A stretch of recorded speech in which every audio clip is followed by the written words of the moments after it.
सल्लल्लाहु अलैहि वसल्लम तस्लीमा।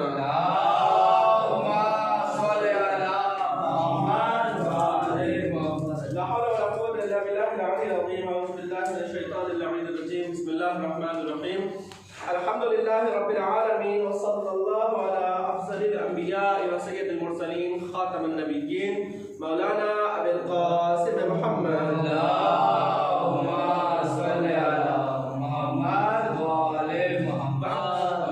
सबसे पहले आप तमाम हज़रात का मैं शुक्रगुज़ार हूँ कि आप तमाम हज़रात इस क्लास कुरानी में शिरकत करें। हमारी आज की क्लास जिसका नाम है जवानान हुसैनी कुरानी क्लासेस।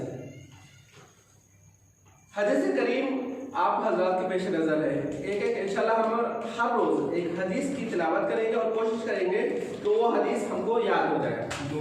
नोट भी कीजिएगा आप हज़रात उस हदीस को, क्योंकि एक हदीस खुद रिवायत बयान मासूमी से मिलती है कि हमारा शिया वो है और मोमिन की निशानी वो है कि जिसे कम से कम 40 हदीसें याद होती हो, कम से कम 40 हदीसें उसे हिफ्ज़ होती है। ये मोमिन की निशानियों में से एक 5 निशानी है मोमिन की, उसकी 5 निशानियों में से एक निशानी यह है कि वो कम से कम 5 हदीस का हाफिज होता है। आइए इंशाअल्लाह मुस्तन आज से हम दुआ इमाम ज़माना के जरिए से अपनी क्लास का आगाज करते हैं। आप से गुजारिश है कि मेरे साथ दुआ इमाम ज़माना की तिलावत फरमाएं। बिस्मिल्लाहिर रहमानिर रहीम। अल्लाहुम्मा कुल्ले वलीका हुज्जत इब्ने हसन सलवात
बिस्मिल्लाहिर्रहमानिर्रहीम।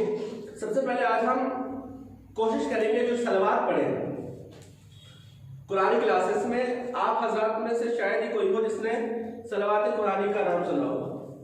कोई सलवात कुरानी से उसका आगाज किया जाए। सलवात कुरानी क्या है मैं एक बार आपके सामने पढ़ूंगा, इंशाअल्लाह उसकी हम सब तकरार करेंगे और दोहराएंगे। अल्लाहुम्मा सल्ले व सल्लिम व ज़िद व बारिक अला रसूलिल्लाह व आलिहिल अत्हार अला रसूलिल्लाह व आलिहिल अत्हार। अल्लाहुम्मा सल्लि अला मुहम्मद व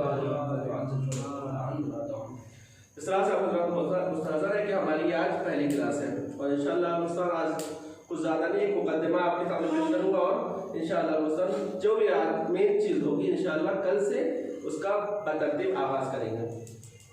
जैसा कि आप हज़रात मुस्तहज़र और आपको पता है कि मैंने एक हदीस की तिलावत की। हमारे और आपके मौला व आपका इरशाद फरमाते हैं कि तलबुल इल्म फरीज़तुन। थोड़ी बहुत अरबी सबको आती, समझ नहीं सबको समझ में आता है कि रसूलुल्लाह ने इरशाद फरमाया और ये वो हदीस है कि सब ने ये हदीस सुनी हुई है। इसका मतलब ये होता है कि तलबुल इल्म फरीज़तुन अला कुल्लि मुस्लिमिन व मुस्लिमा, यानी इल्म का हासिल करना, इल्म का तलब करना, इल्म का हासिल करना क्या है? फरीज़तुन। फरीज़ा आपको पता है क्या होता है? फर्ज क्या चीज़ होती है आपको पता है? मसलन फर्ज नमाज है, यानी क्या? वाजिब। फर्ज यानी वाजिब। हमारे यहाँ और अहले सुन्नत भाइयों के यहाँ फर्ज और वाजिब में थोड़ा सा फर्क है। हमारे यहाँ फर्ज में और वाजिब में कोई फर्क नहीं है।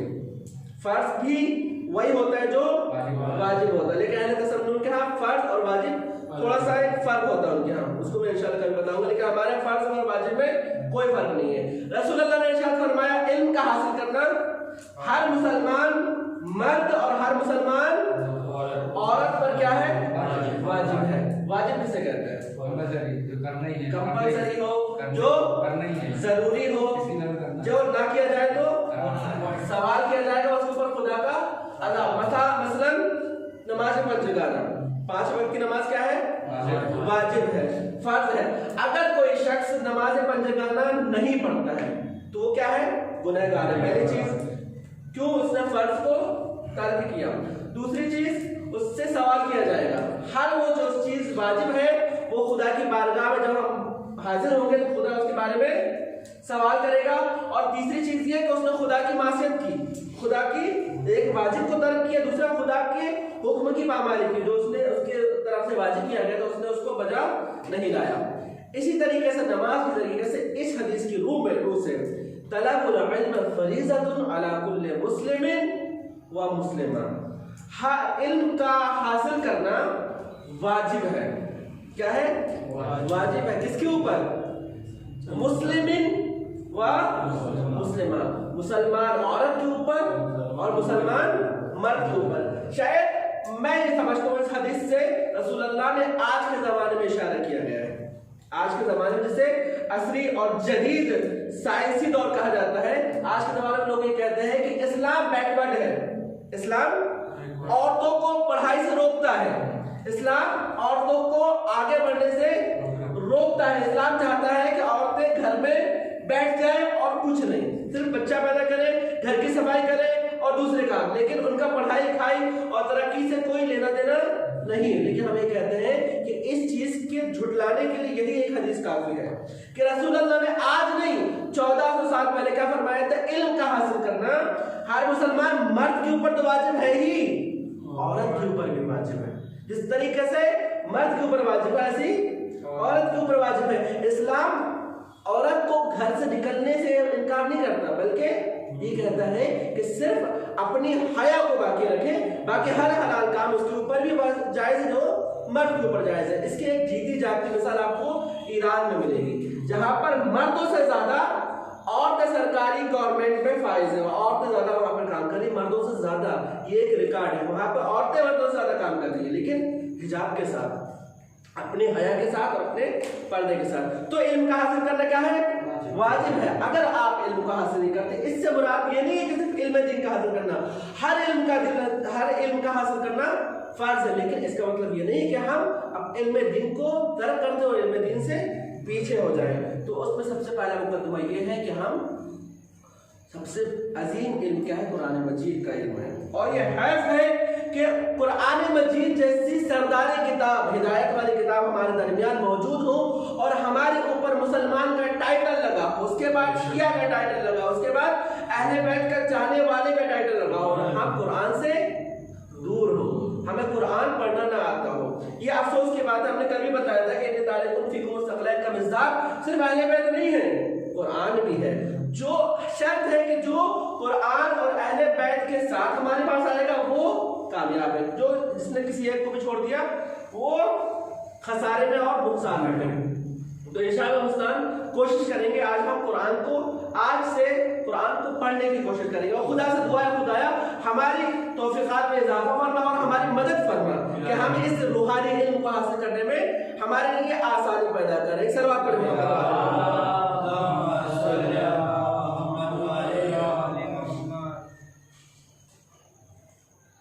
एक चीज है, मैं जानता हूँ इंशाअल्लाह सब इस चीज से वाकिफ होंगे, थोड़ी सी तौज़ीह करना चाहता हूँ। सबसे पहले जो अलामात, हर ज़बान की एक अलामत होती है।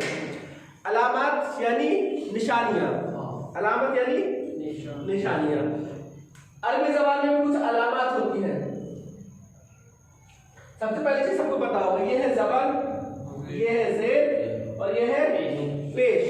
इन तीनों से आवाज ऊपर नीचे होती है। मसलन अगर किसी अलिफ के ऊपर ज़बर लगा है तो वो होगा आ, अगर ज़ेर लगा है तो वो क्या होगा? ई, और अगर पेश लगा है तो वो होगा ऊ। एक और अलामत है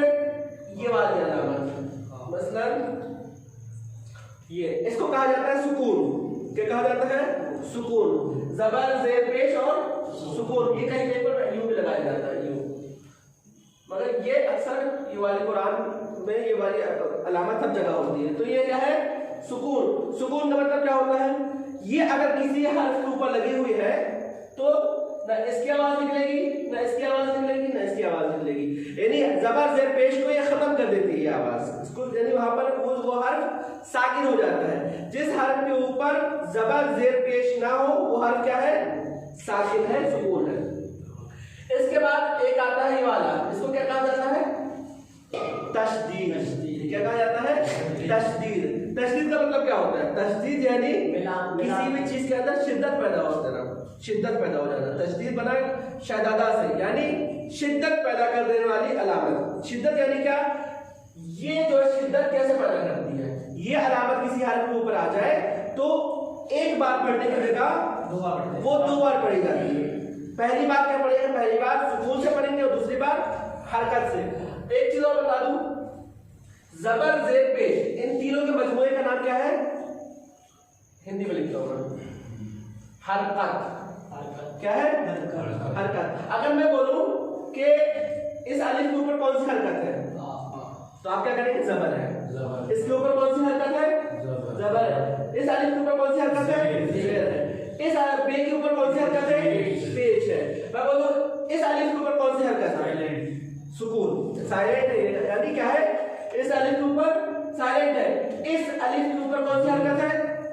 तशदीद है। तो ये अलामत है, इनको क्या कहा जाता है? अलामत। एक और अलामत है जो कुरान मजीद में देखा होगा आपने, इस तरीके से लिखी होती है, ठीक है? ये इस अलामत को क्या कहा जाता है? इस अलामत को कहा जाता है आयत। क्या कहा जाता है? आयत। आयत यानी होता है निशानी, यानी ये बताती है कि यहाँ पर आयत खत्म हो गई है। इसका क्या काम है? इसका काम क्या है? ये इंशाल्लाह आयत से इसको मुतालिक, यानी अगर आप यहाँ पर आयत खत्म हो रही है तो उसके ऊपर कोई सी भी हरकत लगी हो, इन सब चीजों में से कोई सी भी हरकत लगी हो, वो सब पलटकर कहाँ हो जाएगी? वो साकिन हो जाएगी। जैसे मिसाल के तौर पर सूरह हमद में क्या पढ़ते हैं? अल्हम्दुलिल्लाह रब्बिल, वो आखिर में क्या है? अल्हम्दुलिल्लाह रब्बिल आलमीन। क्या था? अल्हम्दुलिल्लाह रब्बिल आलमीन। लेकिन चूंकि वहां पर आयत लगी हुई है और यहाँ पर जुमला खत्म हो गया है, तो ये आयत आने की वजह से वहां पर सारी हरकतें गिर जाएंगी और वो साकिन हो जाएगा। अब वो क्या हो जाएगा? अल्हम्दुलिल्लाह रब्बिल आलमीन से ना से हो जाएगा अल्हम्दुलिल्लाह रब्बिल आलमीन। तो इसको कहा जाता है आयत। इंशाअल्लाह दोस्तों, मुझे उम्मीद है कि आप दोनों बहरहाल अलिफ पे से तो वाकिफ ही होंगे, लेकिन एक याद दिलाने के लिए कुछ लोग हैं जो इंशाअल्लाह याद कर लेंगे अलिफ में। ये आप लोगों के लिए मैं इंशाअल्लाह ऐसी कोशिश करूंगा कि हम बहुत जल्दी इसको खत्म करें, और क्योंकि आपकी मेमोरी भी अच्छी है और जल्दी कवर कर लेंगे, क्योंकि बड़े बच्चे नहीं हैं तो हम सरसरी इसको गुजरेंगे। एक लिख दे रहा हूं मैं आपके लिए, यह है अलिफ।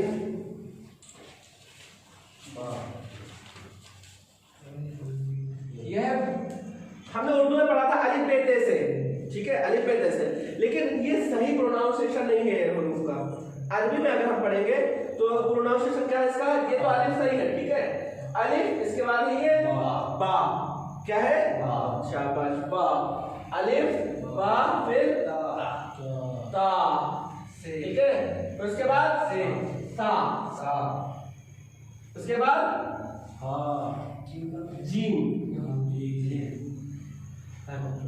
जीम के बाद हा, अलिफ, बा, ता, सा, जीम, हा, खा, खा। इसके बाद दाल, जाल, रे, रा, ये क्या है? रा,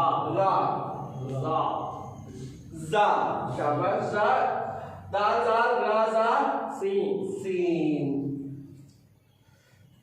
सीन के बाद शीन, शीन के ऊपर 3 होते हैं, याद होगा आपने पढ़ा होगा। शीन के बाद साद, क्या है? साद के बाद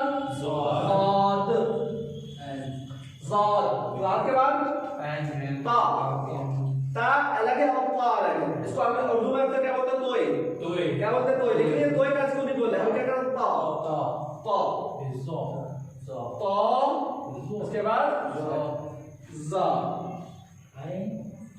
तो ज़ा फिर इसके बाद ऐन उसके बाद गैन ऐन गैन फिर आता है फा फा ठीक है सा गाल तो ज़ो ऐन गैन फा इसके बाद आता है काफ इसको उर्दू में जब पढ़ाते हैं तो इसको बोलते थे बड़ा काफ लेकिन हमको सिर्फ इसको बोलना है काफ काफ नुक्ते वाला काफ या भी बोल सकते हैं अगर बताना है तो नुक्ते वाला काफ या काफ काफ के बाद होता है एक काफ इसमें फर्क बता दूं अभी बता दूं या फिर आपकी जरूरत बैठा रहेगा कॉफ थोड़ा सा आपको हलक से पढ़ना है कॉफ अगर हलक से पढ़ना नहीं हो रहा तो एक इसका एक मेथड ये भी है अगर आप मुंह को गोल करके पढ़ेंगे ना जैसे इसकी शक्ल है तो इसके आगे कॉफ कॉफ और इसको निकालने के लिए आप मुंह को थोड़ा पतला करके पढ़ेंगे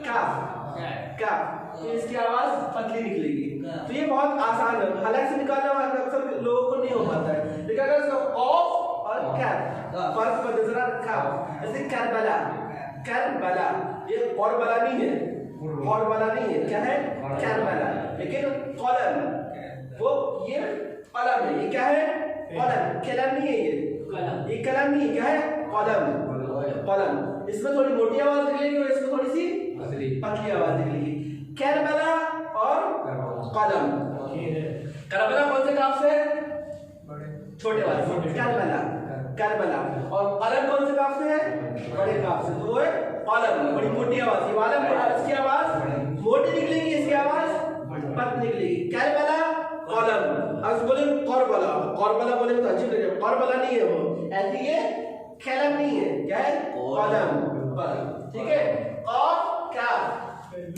इसके बाद एक लफ्ज आता है क्या लाम इसके बाद मीम मीम के बाद नून नून के बाद हा इसको हा दूसरे भी कहा जाता है हा इस हा में और इस हा में वही फर्क है जो इस काफ में और इस काफ में है यानी क्या एक मोटी आवाज का है एक पतली आवाज का है इसको आप लोग कहते हैं हलक से निकालो लेकिन अगर आप हलक से ना भी निकाले इसका मोटे और पतले का फर्क समझ लेना तो आपको बड़ी आसानी रहेगी मसलन ये यहाँ से हलक से निकालेंगे तो मोटी आवाज निकलेगी तो हा हा और ये जो हा है ये हलक से नहीं निकलेगा ये सीने से निकलता है जैसे हवा हवा जैसे आप हवा निकालने से आपके सीने में महसूस होगी हवा हवा और ये वाला हा है ये आप जो हलक की जो दीवारें होती है थोड़ी सी दबती है मसलन हलवा हलवा या रहीम रहीम ये हा और ये हा में एक फर्क है जो ये वाले काफ और ये वाले काफ में हा हाय दो चश्मे और हाय हल्की लाम मीम नून हा उसके बाद वाव वाव अलिफ बा ता सा जीम हा खा दाल दाल रा जा रे जे सीन शीन साद दाल तो जो ऐन गैन फे काफ काफ लाम मीम नून वाव हा वाव तो चश्मी लाम अलिफ ये लाम अलिफ अगर आप ना भी लिखे ये लाम अलिफ के बाद ये लाम अलिफ एक चीज है जो लिखा तो जाता है लेकिन उसका यूज जो है ना वो इसी तरीके से जो ये वाले लाम के हैं लाम अलिफ यानी वो लाम इसके ऊपर अलिफ लग जाए मतलब वो लाम इसको खींच दिया जाए लेकिन जब आप पढ़ेंगे ना तो वो खुद ही बता देंगे मतलब बे अलिफ जबर बा बिलाल ये बात था जैसे बिलाल में अलिफ नहीं है हाँ लाम अलिफ ऐसे बिलाल ये लाम है ऐसी बात के ऊपर जैसे अलिफ लगा ऐसे लाम के ऊपर अलिफ लगा है बे लाम अलिफ जबर ला बिला फिर लोग लिखते हैं इसको लाम अलिफ हम भी लिख देते हैं लाम अलिफ हमजा ये हमजा और ये अलिफ इनकी भी आवाज मुख्तलिफ नहीं है हमजा की आवाज भी आ निकलती है हा नहीं निकलती हमजे की आवाज करके लेंगे आ अक्सर लोग इसमें ये वो हो जाते हैं कि हमजा है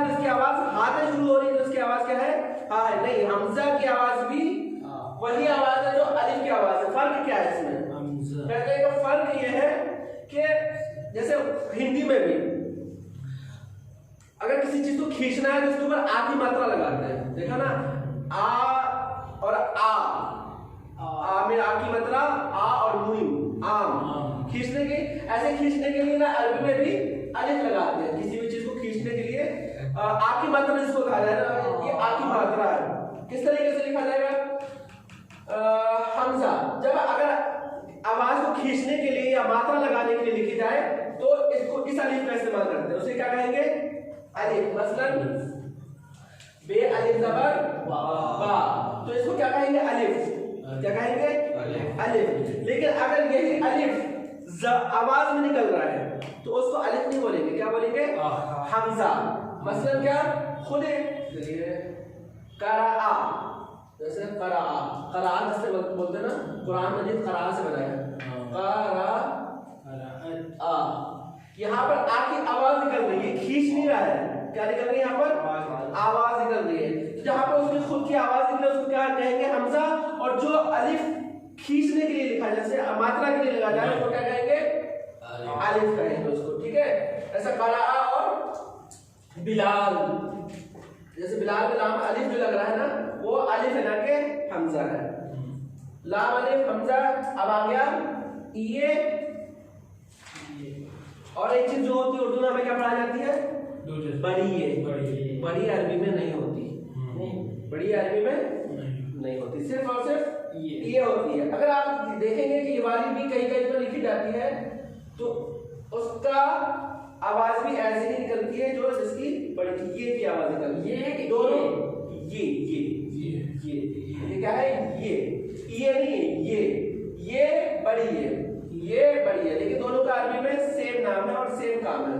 अब एक बार हम सब मिलकर दोहरा लें, बोले अलिफ बा शा जीम हा हा दाल जाल रा ज़ा शीन शाद द्वाद ऐन ज़ा तोय ऐन काफ लाम मीम नून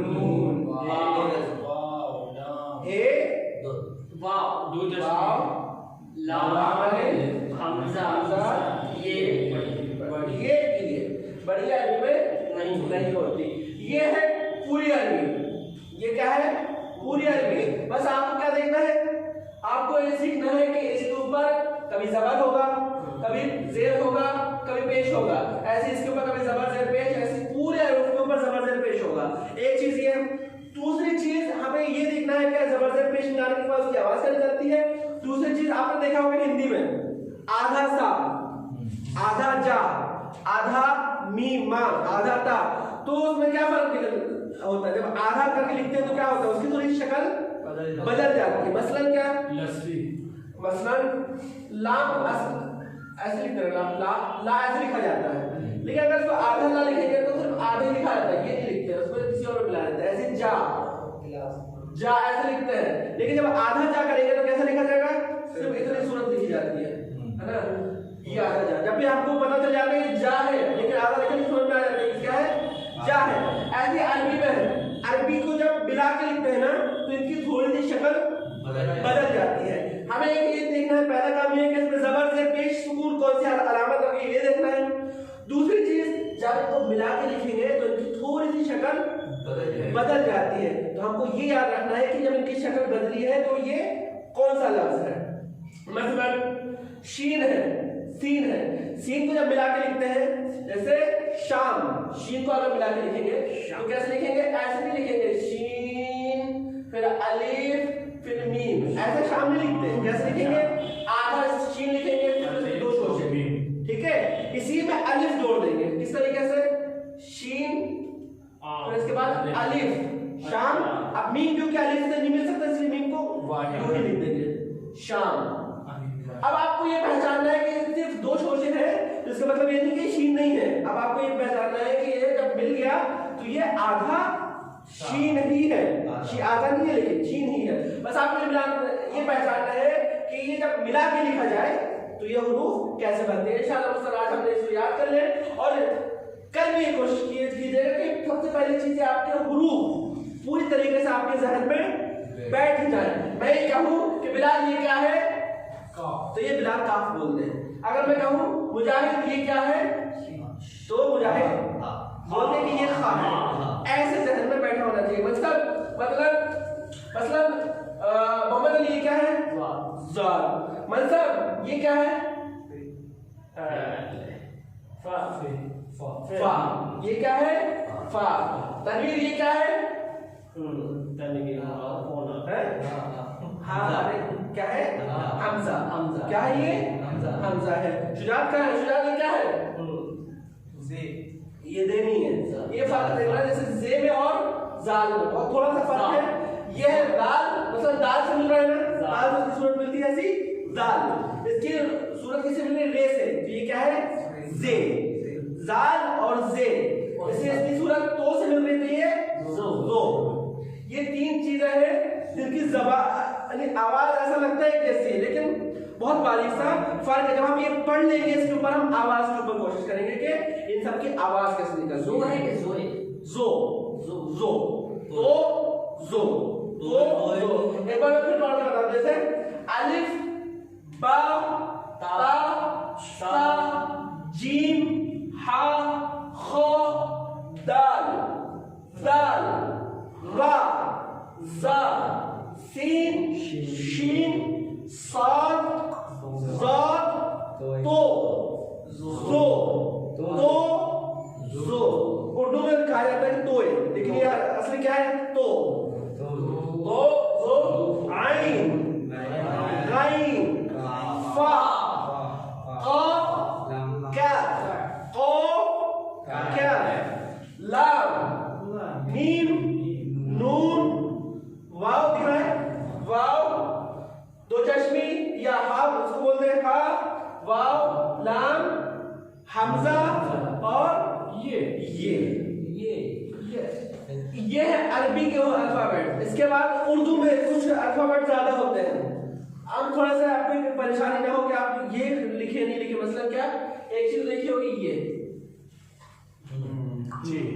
चे, क्या बोलते हैं उसको, चे। अब बोलेंगे ये क्यों नहीं लिखा, है ना। मतलब या फिर ये दाल, ये क्यों लिखा, हम कहेंगे कि अरबी में होते ही नहीं है। ये दो या फिर और भी थोड़ी सी है, ये हुरूफ अरबी में होते ही नहीं है। मसलन चे, अरबी में चे होते ही नहीं है, अरबी में चे होता ही नहीं। ऐसी पे, अरबी में पे भी नहीं होता। अरबी लोग कैसे बोलते हैं, पाकिस्तानी नहीं बोलते, क्या बोलते हैं, पाकिस्तानी। पाकिस्तान क्या बोलते हैं, क्यों, क्योंकि पे है नहीं अरबी में। ऐसी चे है नहीं अरबी में। ऐसे ही दाल, अरबी में क्या बोलते हैं, चम्मच है। चम्मच हल्की नहीं है, अगर कुछ बोले भाई चम्मच को, तो शायद अम्मच बोले, कुछ भी बोले, लेकिन चे अरबी में नहीं होता है। कुछ हुरूफ बस यही जो है, इतने ही में पूरी अरबी जबान सिमटी हुई है। ये 26 हुरूफ है। कितने हैं, 26 हुरूफ है। उम्मीद करते हैं कि आप हज़रात इसको अच्छे से, बिट्टू और मुजाहिद और मनसब शायद सबको तो याद, लेकिन मैं चाह रहा हूँ कि ऐसा याद हो कि अगर कोई ऐसे उंगली रख देते हैं बोलते हैं गैर है। क्योंकि जब तक आप हुरूफ अच्छे से ज़हन में नहीं बैठेंगे, आप अच्छे से रवानी से नहीं पढ़ लेंगे, लेकिन रवानी से नहीं पढ़ पाएंगे। हम चाह रहे हैं कि बहुत जल्दी अपनी क्लास को कवर करें, क्योंकि हमारी क्लास जो है एक मखसूस मुद्दत तक है। तो एक बार और आप लोग दोहराएं, बोले अलिफ बा ता सा जीम हा खा दाल ज़ाल रा ज़ा शीन शाद ज़ाद तो ज़ो ऐन गैन फा काफ काफ लाम मीम नून वाव। थोड़ी जगह तब्दील हो गई,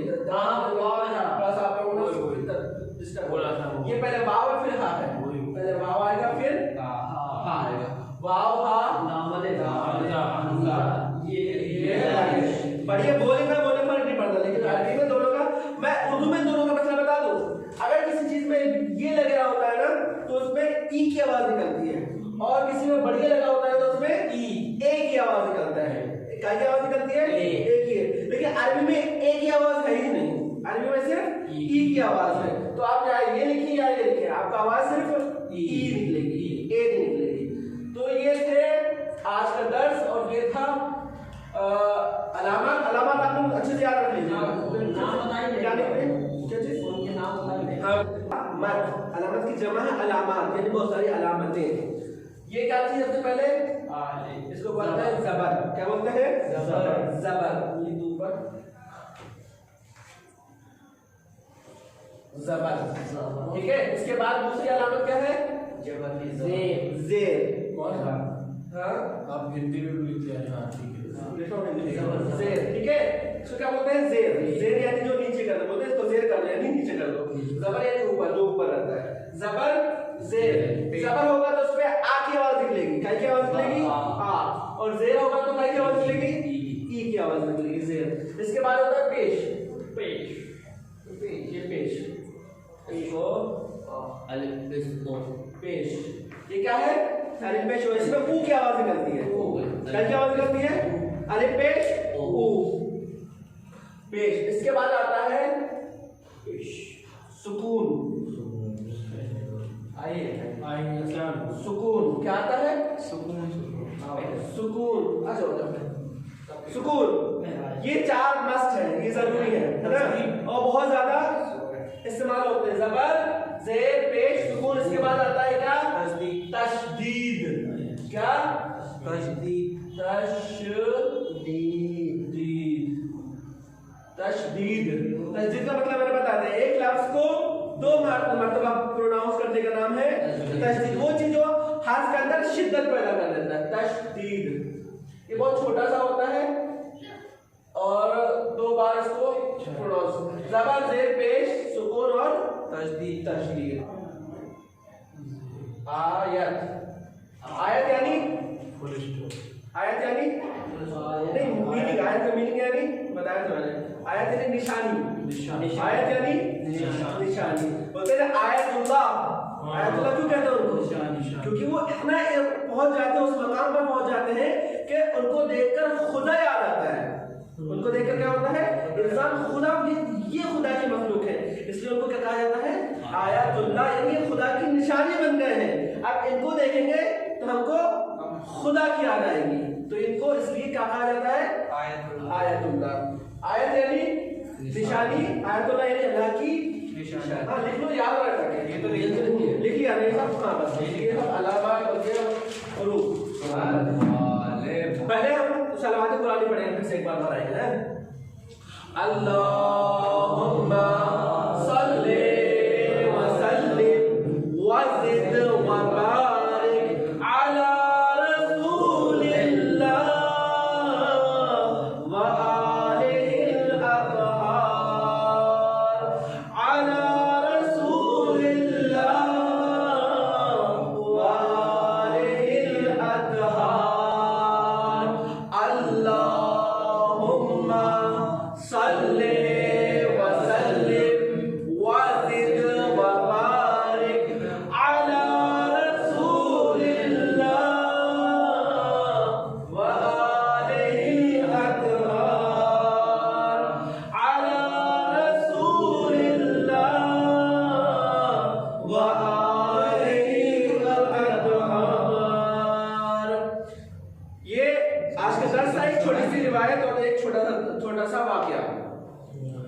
आप लोग माशाल्लाह से पढ़े लिखे हैं और जवान हैं, काम करने वाले हैं और अच्छे बुरे को समझते हैं। इराक में एक बुजुर्ग थे जो कम से कम 40 पार थे। कितने पार थे? 40 के ऊपर उनकी उम्र हो गई थी। इराक में देखें आप, इराक आज कुम मरकज़ है। एक जमाने में इराक नजफ जिसको कहा जाता है ना, नजफ क्या था? मरकज़ इल्म था, बाबुल इल्म था। मरकज में मर्जा जो थे उस जमाने में, मर्जा यानी क्या होता है? जिसकी तरफ रुजू किया जाए। मर्जा यानी जिसकी तरफ हमें कुछ परेशानी आ जाए तो हम रुजू करते हैं ना। जैसे मैं इसके सवाल करूं तो इन तरफ रुजू करूं तो ये क्या होगा? मर्जा। मर्जा यानी जिस तरफ रुजू किया जाए। उस जमाने में मर्जा हुआ करते थे।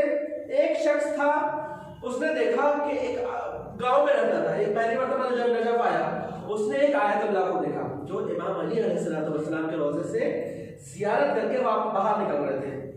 तो जैसे ही आप जियारत करके बाहर निकले, लोगों ने देखा कि चारों तरफ उनको देखकर भीड़ लगा दी। उसने कभी नहीं देखा था कि आयतुल्लाह कौन होते हैं, मर्जा कौन होता है, कभी पता नहीं था। पता था कि तकलीफ करना होता है। करीब गया, पूछा कि जो शख्स है चारों तरफ इनके दरमियान में लोग खड़े हुए हैं, इनका हाथ चूम रहे हैं, इनका एहतराम कर रहे हैं, इन्हें बड़े एहतराम के और बहुत ही आला मंजिलत पे बिठा के रखे और एहतराम की निगाहों से उनको देख रहे हैं, ये है कौन? किसी ने कहा कि ये आयतुल्लाह है। बोला आयतुल्लाह कौन होते हैं? उन्होंने कहा कि ये एक इल्म के उस मंजिल पे पहुंच गए हैं कि ये अब अल्लाह की निशानी बन गए हैं। इन्होंने बचपने से लेकर जवानी तक अपनी जिंदगी को इल्म के लिए और दीन के लिए वक्फ कर दिया है, इसलिए अब ये आयतुल्लाह बन चुके हैं और उनके पास दीनी मसाले के अक्सरियत जवाब मौजूद है, इसलिए लोग इनसे पूछते हैं। लोगों ने कहा कि अच्छा ये इतना एहतराम क्यों कर रहे हैं, इनके हाथ क्यों छुआ जा रहा है? उन्होंने कहा कि ये बहुत मुकद्दस हस्ती है। क्यों? कहा वो इसलिए क्योंकि उन्होंने इल्म हासिल किया है, मोहम्मद व आले मोहम्मद का इल्म हासिल किया है। उस जो बूढ़ा शख्स था 40 बार हो चुका था, उसके जहन में आया यार इल्म हासिल करने से इतनी अहमियत होती है, इल्म हासिल करने से इतनी ज़्यादा एहतराम और आदब और लोग इतने अच्छी निगाह से देखते हैं, मैं भी इल्म हासिल करूँगा। उम्र क्या है? 40 साल हो चुकी है। अब गांव में है, वो भी नहीं कि हाँ जब थोड़ा बहुत पढ़ा लिखा हो तो वहाँ से, गांव में है, उसको बिल्कुल जीरो से शुरू करना है। उसने इरादा किया कि इतना इरादा है मर्तबा है इल्म का, तो मैं भी अब इल्म हासिल करूँगा और आयतुल्लाह बनूंगा। क्या बनूंगा? आयतुल्लाह। आयतुल्लाह किसे कहते हैं? आयतुल्लाह वो जो बचपने से इल्म हासिल करना शुरू करता है और 60 साल में पहुंचता है, तब जाके वो आयतुल्लाह बन जाता है। खुद अभी 40 साल का हो चुका है। चलो बहरहाल इसने बिस्मिल्लाह की, मदरसे में गया, पढ़ना शुरू किया, पढ़ता रहा। एक मरतबा वो मौका आया कि जब, क्योंकि अब जहन जो होता है ना अपनी उम्र के लिहाज से काम करता है। जब उसका बच्चा होता है तो शायद बचपने में जैसा काम करता है, लेकिन जब एक जवान होता है तो उसका इल्म, उसकी अक्ल कामिल हो जाती है, तो वो जल्दी बातों को समझता है। अब जब बुढ़ापा आ जाता है तो उसकी उम्र भी थोड़ी सी के लिहाज से अक्ल भी कमजोर हो जाती है। अब उसने 2-3 दिन तो पढ़ा, बड़े जोश में था, लेकिन उसके बाद फिर उसने कहा कि नहीं, मुझसे ये नहीं हो पाएगा, बड़ा सख्त है, बड़ा परेशान है। अपना सामान बांधा और निकलने लगा अपने गांव की तरफ। रास्ते में जब चल रहा था, रास्ते में देखा पैदल सवारी होती थी या फिर घोड़े खच्चर की सवारी हुआ करती थी। जा रहा था, रास्ते में आराम करने के लिए या खाना खाने के लिए एक पहाड़ के नीचे बैठा, अपना खाना निकालने जा ही रहा था कि उसकी एक निगाह पड़ी किस चीज के ऊपर? पहाड़ के ऊपर। कि पहाड़ से एक बहुत ही बारीक सा चश्मा जारी है। चश्मा पता है ना, इसमें से पानी थोड़ा बहुत निकलता है। कितना बड़ा? ऐसा चश्मा जिसमें सिर्फ बूंद बूंद पानी टपक रहा था। कितना देर? सिर्फ बूंद बूंद पानी टपक रहा था। लेकिन उस एक बूंद का असर यह था कि जब उसने ऊपर देखा तो एक बूंद टपक रही है, लेकिन जब नीचे देखा तो जमीन पर सुराख हो गया था, जमीन में एक हल्का सा सुराख हो गया था। उसने गौर किया कि ये बारीक सा एक बूंद अगर मुसलसल गिरे तो पहाड़ जैसी अजीम चीज को भी सुराख कर देती है उसमें।